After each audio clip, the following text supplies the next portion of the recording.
এই দেখুন দৃশ্য, উড়ের দৃশ্য দেখবে।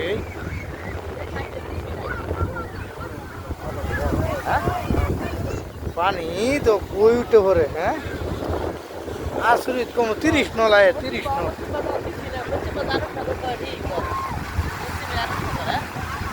এই তো এই ডেউটা কোন তুরি যে নেয়া ঠিক নাই।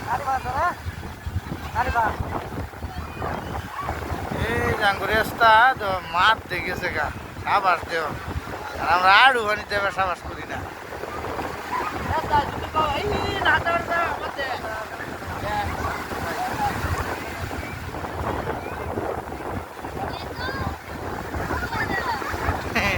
রাস্তারে তো ডাক্কায় কইল হইছে। মজার দৃশ্য ভিডিও। হাই বন্ধুরা, এই যেটা বলে আরব সাগর দেখলাম, পানি বহুত উঠে, হ্যাঁ।